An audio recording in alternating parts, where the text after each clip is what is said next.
siendo conocido a través de los siglos. Es amado y reverenciado por los judíos y los cristianos. Abraham fue un gran hombre. Es llamado el padre de aquellos que creen.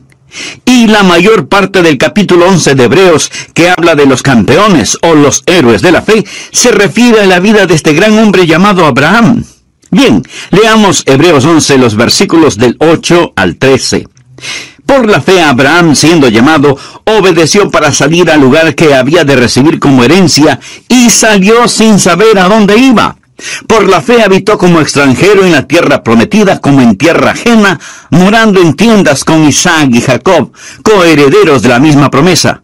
Porque esperaba la ciudad que tiene fundamentos, cuyo arquitecto y constructor es Dios. Por la fe también la misma Sara, siendo estéril, recibió fuerza para concebir y dio a luz aún fuera del tiempo de la edad, porque creyó que era fiel quien lo había prometido.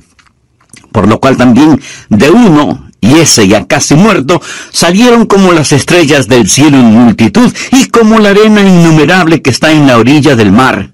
Conforme a la fe murieron todos estos sin haber recibido lo prometido, sino mirándolo de lejos y creyéndolo, y saludándolo, y confesando que eran extranjeros y peregrinos sobre la tierra. Hasta aquí la porción de las Escrituras. Ahora, por favor, busque Romanos 4:11, en donde se le llama a Abraham padre de todos los creyentes. Así que Abraham tiene más o menos cubierto el mercado cuando se trata de la enseñanza de la fe. Escúcheme con atención. No puedo enfatizar lo suficiente la importancia de la fe. Y no estoy hablando de algo incidental. En Hebreos 11:6 leemos, pero sin fe es imposible agradar a Dios. Y usted quiere agradar a Dios, ¿verdad? Bueno, si usted quiere agradar a Dios, hágalo sin que importe a quién desagrade. Pero si usted desagrada a Dios, no importa a quién agrade. Y no hay manera de agradar a Dios sin fe. Lo repito, esto no es incidental, esto es fundamental. Fe es la marca del creyente cristiano. Los primeros seguidores fueron llamados creyentes antes de ser llamados cristianos. Es nuestro deber principal el creer en Dios. En Juan 6:29 leemos, respondió Jesús y les dijo, esta es la obra de Dios, que creáis en el que Él ha enviado. ¿Desea usted servir a Dios? Su deber principal es creer en Dios. El pecado supremo no es la incredulidad. El pecado más grande no es el asesinato, ni la violación, ni el robo, ni la corrupción, ni la tiranía. El pecado más grande, mi amigo, es la incredulidad. Cuando el Espíritu Santo de Dios viene al mundo, viene a convencer a los hombres del pecado, porque ellos no creen. La razón por la que los hombres están perdidos, condenados y rumbo al infierno, no es por algún pecado que hayan cometido, es porque no han creído. La Biblia dice en Juan 3:18, el que en él cree no es condenado. Pero el que no cree ya ha sido condenado porque no ha creído en el nombre del unigénito Hijo de Dios. La incredulidad es la fuente de todos los demás pecados. Adán y Eva pecaron en el jardín del Edén porque no creyeron a Dios. La vida cristiana debe ser vivida por fe. Hebreos 10:38 lo dice claramente, mas el justo vivirá por fe. Amigos, se lo repito, sin fe es imposible agradar a Dios. Usted nunca tendrá éxito en su vida cristiana si es que no cree en Dios. Esa es la razón por la que estamos estudiando sobre algunos campeones de la fe o héroes de la fe. Ahora, lo que le voy a decir seguramente le asombrará. Abraham fue un pagano idólatra. Vivió en un lugar llamado Ur de los Caldeos cuando Dios le habló y le inscribió en la escuela de la fe, 2000 años antes del nacimiento de Jesús en la tierra. Abraham fue un pagano y además tenía 75 años cuando asistió a la escuela de la fe. Así que no me diga que usted es demasiado malo o demasiado viejo como para no querer caminar esta gloriosa vida de la fe. Por supuesto que puede, piénselo. Un hombre de más de 70 años vive en tierra extraña.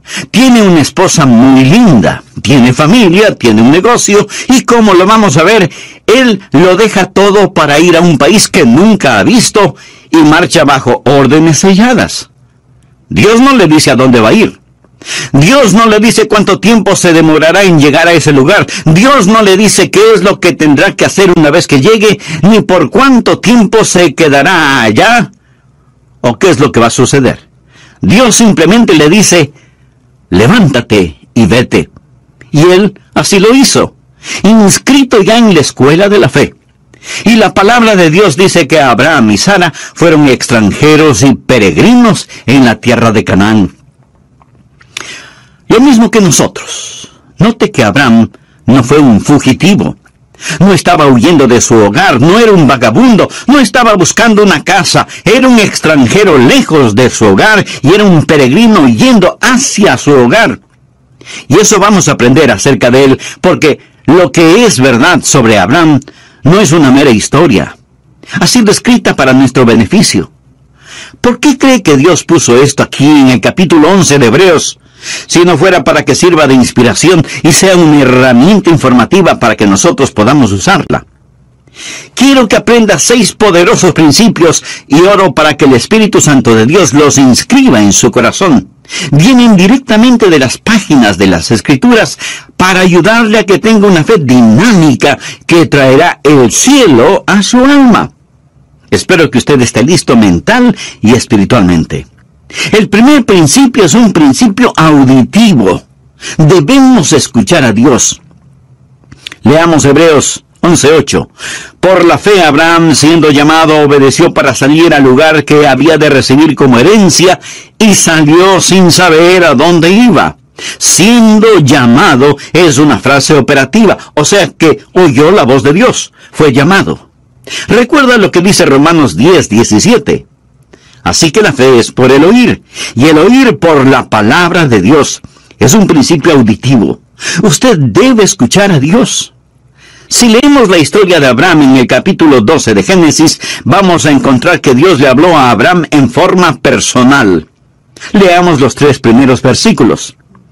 Pero Jehová había dicho a Abraham, vete de tu casa y de tu parentela y de la casa de tu padre a la tierra que te mostraré. Y haré de ti una nación grande, y te bendeciré, y engrandeceré tu nombre, y serás bendición. Bendeciré a los que te bendijeren, y a los que te maldijeren maldeciré. Y serán benditas en ti todas las familias de la tierra.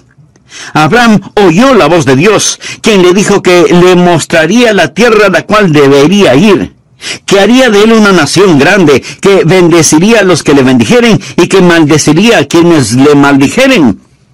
La raíz de la fe es el escuchar la voz de Dios. Esto lo establece Génesis 12.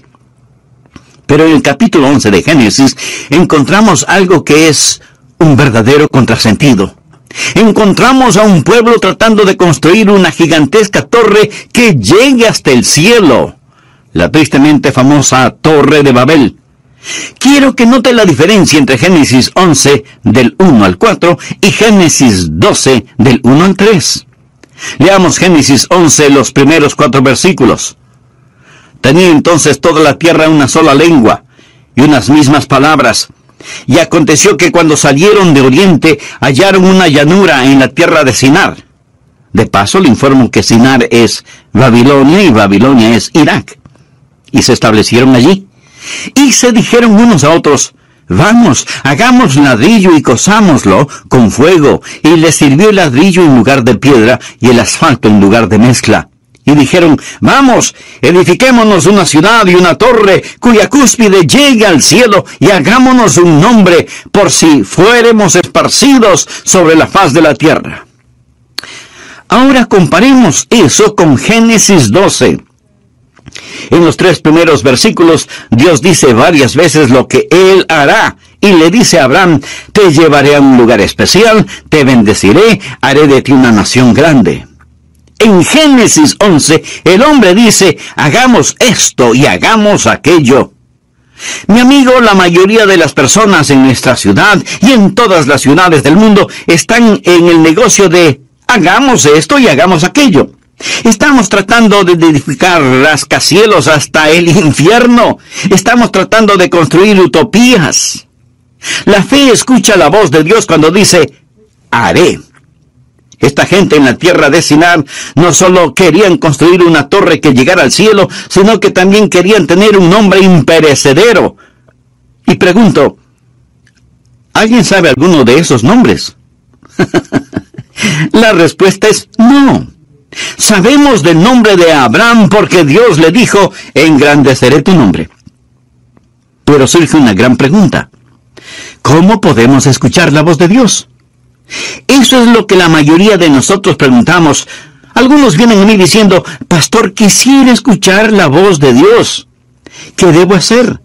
¿Cómo puedo yo, un simple mortal, decir cuál es la voluntad de Dios y por lo tanto creer en Dios? En nuestras oraciones muchas veces decimos, Señor, si es tu voluntad. ¿Alguna vez usted ha orado de esa manera? Señor, si es tu voluntad, haz esto. Si es tu voluntad, haz aquello. Señor, si es tu voluntad, sana. Muéstranos qué hacer. Protégenos. Ahora, si usted no conoce la voluntad de Dios, esa es una buena manera de orar, pero no es la mejor manera de orar. La mejor forma de orar es diciendo, Señor, esta es tu voluntad y te agradezco por ella y voy a permanecer en ella. Por favor, anote al margen 1 de Juan 5:14. Y esta es la confianza que tenemos en Él, que si pedimos alguna cosa conforme a su voluntad, Él nos oye. ¿Tiene usted la confianza como para decir, Señor, esta es tu voluntad, confío en ella? Ahí es cuando se hace presente una gran fe. Una gran fe no es el producto de tratar de adivinar la voluntad de Dios. Pastor, ¿cómo podemos escuchar la voz de Dios? Bueno, primero vamos a tener que admitir que Abraham escuchó la voz de Dios de una manera en que ninguno de nosotros la ha escuchado. Al menos, así lo creo. Dios se apareció a Abraham y le habló. Se le apareció como el ángel de Jehová. Note lo que dice Génesis 12:7. Y apareció Jehová a Abraham, así se llamaba entonces, y le dijo, a tu descendencia daré esta tierra. Y edificó allí un altar a Jehová, quien le había aparecido. Dios nunca se me ha aparecido de esa manera, ni siquiera Moisés. Dios le habló a Moisés desde una zarza ardiendo. Yo nunca he visto una zarza ardiendo en forma sobrenatural. Dios le habló a Moisés sobrenaturalmente. Leo en la Biblia que Dios le habló a Saulo, quien más tarde sería el apóstol Pablo. Le habló en el camino a Damasco. Se le apareció en una visión en medio del resplandor del sol del mediodía, y Saulo oyó una voz desde el cielo. Yo nunca he escuchado algo así. Nunca he visto algo así. Simón Pedro estaba en el techo de una casa, y un ángel vino a él y tuvo una visión. Todas estas personas escucharon la voz de Dios en forma sobrenatural. ¿Es eso lo que estamos esperando hoy? Esa no es la norma para nosotros. ¿Significa entonces que no podemos escuchar la voz de Dios? No estoy diciendo eso. ¿Significa que somos menos? No. Significa que somos más. ¿Tenemos menos ventajas? No. Hoy tenemos mayores ventajas. Escucha atentamente. Para conocer la voluntad de Dios, tenemos mayores ventajas. Busque Hebreos 1, versículos 1 y 2. Dios, habiendo hablado muchas veces y de muchas maneras en otro tiempo a los padres por los profetas, en estos postreros días nos ha hablado por el Hijo, a quien constituyó heredero de todo y por quien asimismo hizo el universo. Bueno, ¿cómo Dios nos habla por su Hijo? La Biblia nos enseña que tenemos tres cosas: la palabra escrita de Dios, la mente de Cristo y la guía del Espíritu Santo. Ahora, eso no nos hace menos que las personas del Antiguo Testamento. Más bien es una gran ventaja. Esos personajes del Antiguo Testamento, antes de tener las Escrituras, antes de saber lo que ahora nosotros sabemos por el Espíritu Santo que mora en nosotros, tenían que esperar que Dios se manifestara mediante una revelación abierta, una visión, una teofanía. Nosotros no tenemos que hacerlo. Mi amigo, cualquier instante podemos abrir la Biblia y escuchar la inspirada, infalible palabra de Dios. Así que no pierda la oportunidad. Cuando nací de nuevo, fui regenerado y recibí lo que la Biblia llama la mente de Cristo. Veamos lo que dice 1 Corintios, capítulo 2, desde el versículo 14.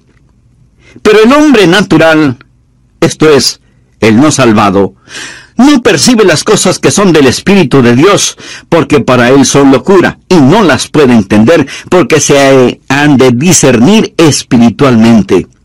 En cambio, el espiritual juzga todas las cosas. O sea que evalúa las cosas para tomar una decisión apropiada.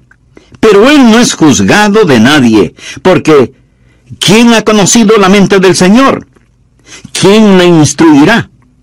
Ahora ponga atención a la siguiente frase. Mas nosotros tenemos la mente de Cristo. Y no lo tome esto a la ligera. Nosotros tenemos escrita la inspirada, infalible palabra de Dios, y esa palabra nos dice que tenemos la mente de Cristo. ¿Cómo puedo conocer la voluntad de Dios? Amigo, cuando mi corazón está limpio, mi motivación es transparente, y camino en el Espíritu, puedo con toda seguridad asumir que lo que pienso y lo que deseo es la voluntad de Dios. Usted puede pensar que esto es arrogancia. No, no lo es. Y déjeme explicarlo. Verá, el diablo quiere ponernos bajo la idea de que nosotros no podemos conocer la voluntad de Dios. Pero por supuesto, sí podemos conocerla. Debería ser una condición natural el que conozcamos la voluntad de Dios. Usted dice, ¿qué pasa si hago algo fuera de la voluntad de Dios? Pues el Espíritu Santo dará la voz de alarma y le dirá, es malo lo que hiciste, has pecado, te has vuelto a esclavizar. Si usted está caminando en el Espíritu, sabrá cuando el Espíritu Santo da la voz de alarma. Ahora, suponga que camine en el Espíritu. No ha pecado, pero Dios tiene un plan diferente para usted. Entonces, Dios se lo mostrará. Pablo hizo planes para ir a Bitinia, pero el Espíritu se lo prohibió. Y Pablo oyó una voz que lo llamaba a Macedonia. Así que tuvo que cambiar sus planes. El punto, mi amigo, es que podemos caminar con Dios. Honramos a Dios cuando creemos crear una iglesia. ¿Cuál debe ser mi actitud? Y yo les respondo, deben estar preparados para dos cosas. Primero, pasar el resto de sus vidas ahí. Y segundo, estar listos en los próximos 15 minutos. Y ambas cosas son ciertas. Usted no debe decir, Señor, estoy construyendo un nido. Usted necesita orar y decir, Señor, si voy a construir un nido, pon una espina en él. Estoy listo a ir. Confiar y obedecer. La única manera de ser felices en Jesús es confiar y obedecer. Y si usted no obedece lo que ya sabe, no le pida a Dios más revelación, porque Dios no se la va a dar. ¿Tiene usted un problema de fe? Si es así, probablemente su problema es de obediencia. ¿Hay alguna confesión que necesita hacer? ¿Hay alguna restitución que debe realizar? ¿Hay una ayuda que debe dar? ¿Hay un testimonio que debe compartir? ¿Hay algún lugar a donde debe ir? Obedezca, obedezca. ¿Desea tener fe? El primer principio es el principio auditivo. Escucha a Dios. El segundo principio es el principio de correr riesgos. Obedezca a Dios. El tercer principio es lo que llamo el principio de valores. Usted debe establecer prioridades. Leamos ahora Hebreos 11:9. Por la fe habitó como extranjero. Se refiere a Abraham. Por la fe habitó como extranjero en la tierra prometida, como en tierra ajena, morando en tiendas con Isaac y Jacob, coherederos de la misma promesa, porque esperaba la ciudad que tiene fundamentos, cuyo arquitecto y constructor es Dios. Abraham Era un extranjero lejos de su hogar y era un peregrino yendo hacia su hogar. En ese tiempo, Canaán no era su tierra. Él esperaba la ciudad que tiene fundamentos, cuyo arquitecto y constructor es Dios. Vive bajo una carpa y no entierra las estacas demasiado profundo, porque su lema era: este mundo no es mi hogar, solo estoy de pasada. Abraham tenía una prioridad diferente. Ahora, la razón por la cual muchos no tienen fe es porque sus prioridades son erróneas. Pensamos que la fe es una forma en que la voluntad del cielo se realiza en la tierra. Pensamos que es una manera en que nuestra voluntad se realiza en el cielo. Fe es la forma en que Dios realiza la voluntad del cielo en la tierra. Venga tu reino, sea hecha tu voluntad, como en el cielo, así también en la tierra. Espero que usted se dé cuenta que nuestra ciudadanía está en el cielo, y no debemos estar tan apegados a las cosas de este mundo, porque desaparecerán como humo. Los éxitos más notables del hombre desaparecerán como vapor. Leemos en Filipenses 3:20, mas nuestra ciudadanía está en los cielos, de donde también esperamos al Salvador, al Señor Jesucristo. Si usted está viviendo para este mundo, usted no tiene fe. Santiago lo dice muy enfáticamente. Oh almas adúlteras, ¿no sabéis que la amistad del mundo es enemistad contra Dios? Cualquiera pues que quiera ser amigo del mundo, se constituye enemigo de Dios. ¿Es usted mundano y se pregunta por qué no tiene fe? ¿Piensa que Dios va a otorgar fe a sus enemigos? Abraham no fue un amigo del mundo.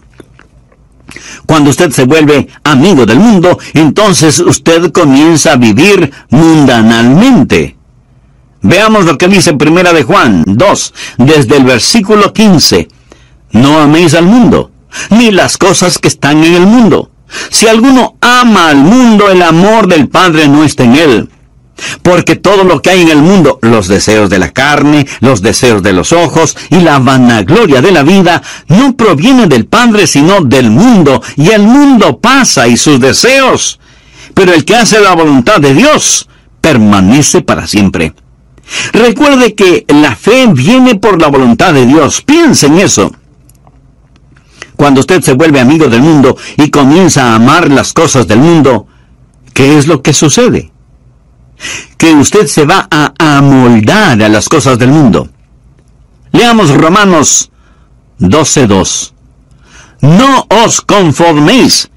Quiere decir que no debemos dejarnos manipular ni amoldar.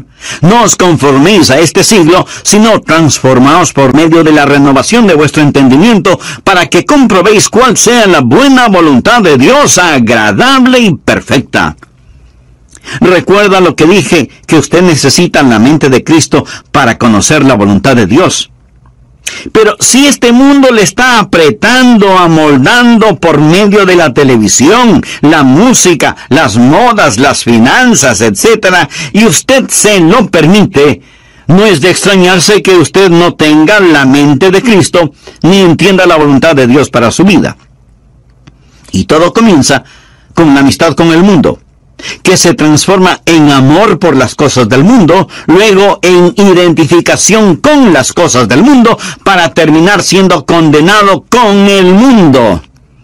Primera de Corintios 11:32 dice, mas siendo juzgados, somos castigados por el Señor, para que no seamos condenados con el mundo.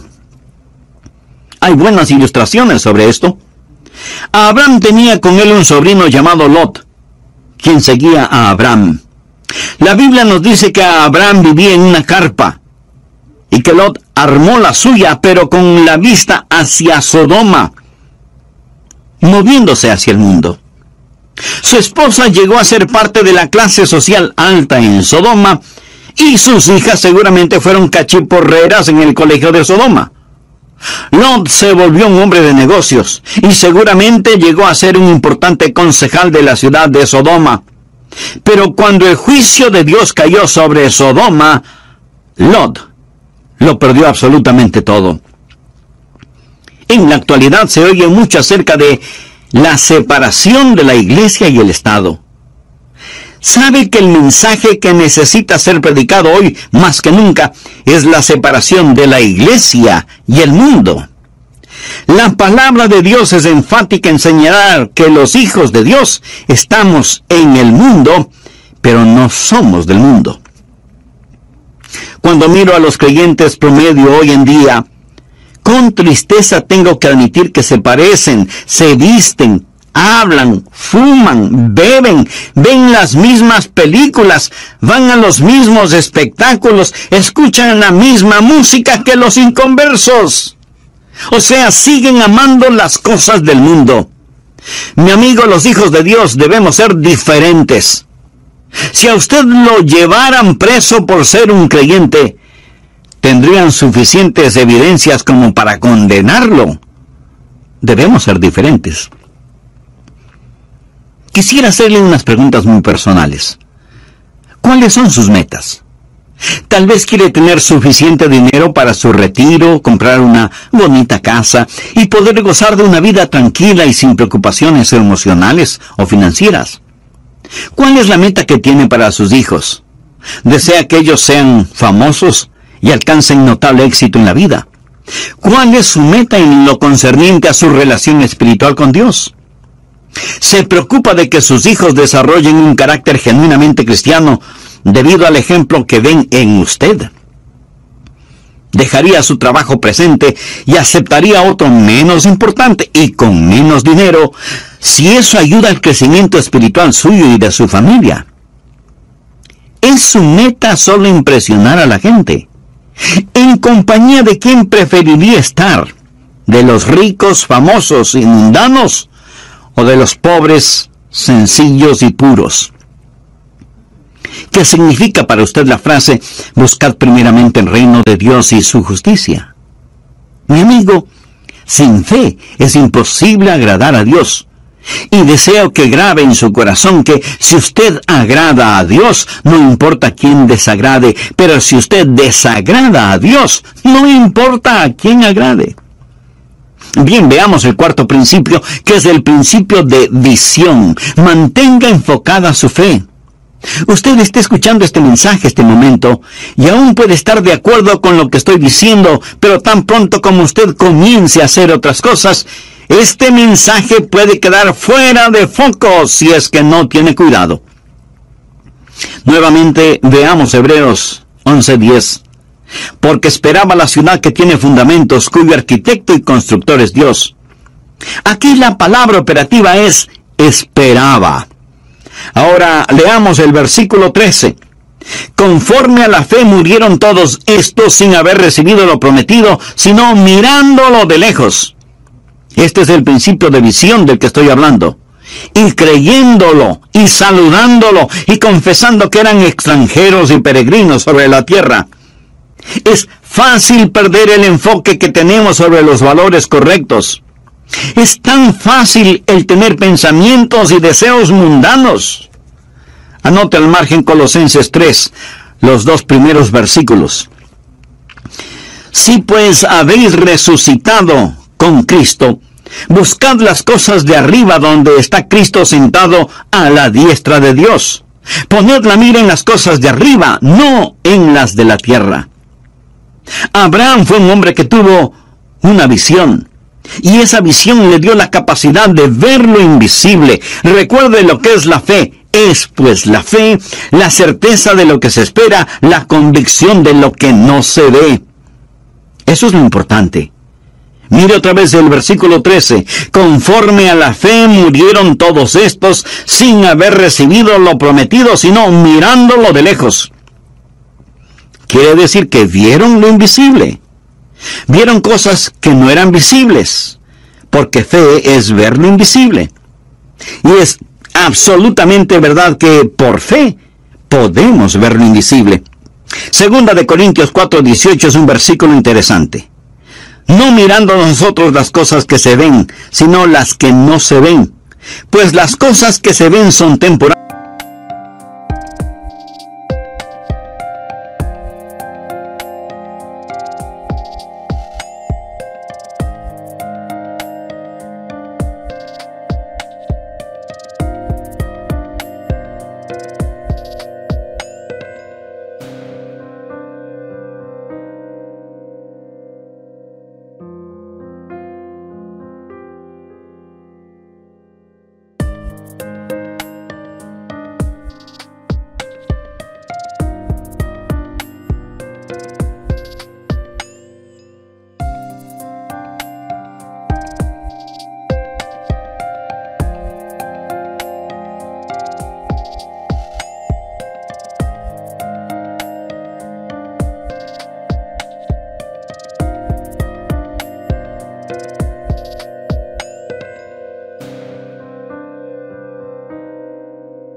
temporales, pero las que no se ven son eternas. ¿Es esto una contradicción? Pablo dice que no estamos mirando lo que podemos ver, sino que miramos lo que no se puede ver. La fe ve lo invisible, conoce lo desconocido y hace posible lo imposible. Es una visión que está enfocada, y usted debe mantener su fe en estas cosas. Un hombre fue al consultorio de un psiquiatra. La enfermera fue donde el doctor y le dijo: doctor, aquí está un hombre que dice que necesita verle, pero creo que está loco, porque piensa que es invisible. Y el doctor le dice a la enfermera: entonces, dígale que no le puedo ver. Mi amigo, hay un mundo invisible. Hay un mundo que es mucho más real que este mundo, y todos estos héroes de la fe fueron personas que pudieron ver lo invisible. Nosotros vivimos una vida en donde todo lo que vemos está frente a nuestros ojos. La familia, la casa, el carro, el trabajo, la oficina, etc. No vemos la necesidad de visión. Nunca miramos hacia el cielo. No queremos ver más allá de nuestras narices. Aún en nuestro mundo material hay gente que deja su marca. Exploradores, novelistas, inventores, científicos, deportistas. Todos estos tienen la habilidad de ver lo invisible. El hecho de que esté hoy predicando este mensaje es porque Dios puso un sueño en mi corazón y ahora ese sueño es realidad. Cuando Disney World fue inaugurado en Orlando, en la Florida, el programa comenzó con un extraordinario desfile. Miles de invitados especiales estaban en las tribunas. Walt Disney ya había fallecido, pero la viuda de Walt Disney estaba entre los ejecutivos de la empresa. El programa fue una fantasía propia de Disney. Una señora que estaba sentada junto a la señora Disney comentó: es una pena que su esposo no esté aquí para ver todo esto. Y la señora Disney le contestó: oh, pero él lo vio. Por eso, todo esto está aquí. En su mente, él vio lo invisible, pero él no vio lo que sucede en la actualidad en su famoso parque de diversiones, se lo puedo asegurar. Si él supiera lo que está pasando, probablemente estaría dando vueltas en su tumba. Amigo, todo comienza con una visión. El quinto principio es el principio de vigilancia. Usted debe proteger su corazón. El diablo hará guerra contra su fe. Hebreos 11:11 dice: por la fe también la misma Sara, siendo estéril, recibió fuerzas para concebir y dio a luz aún fuera del tiempo de la edad, porque creyó que era fiel quien lo había prometido. Dios le había dado a Abraham una promesa, pero usted sabe que él y Sara dejaron de mirar a Dios e hicieron cosas muy negativas. Abraham fue hacia Egipto cuando Dios le había puesto en Canaán. Pero Dios puso a prueba su fe y Abraham al principio fracasó en la prueba. Amigo, Dios probará su fe. Una fe que no puede ser probada no puede ser una fe confiable. La Biblia habla de las pruebas de nuestra fe. Cuando usted vive una vida de fe, no todo es color de rosa. Su fe va a ser probada. Abraham debió quedarse en la tierra de Canaán a pesar de que había hambruna. Si él sabía que Dios lo puso allí, debió haber dicho: aunque pase hambre me voy a quedar. Si Dios me puso aquí, Él me cuidará. Esté vigilante. Su fe va a ser atacada. No siempre va a ser fácil vivir una vida de fe. No crea que todos los salvados están dentro de las iglesias y que todos los perdidos están fuera de las iglesias. No es cierto. En el hogar, no crea que no va a tener ningún problema en su vida matrimonial solo porque tiene fe. En la vida, no piense que no va a tener quebrantos y a derramar lágrimas. Amigo,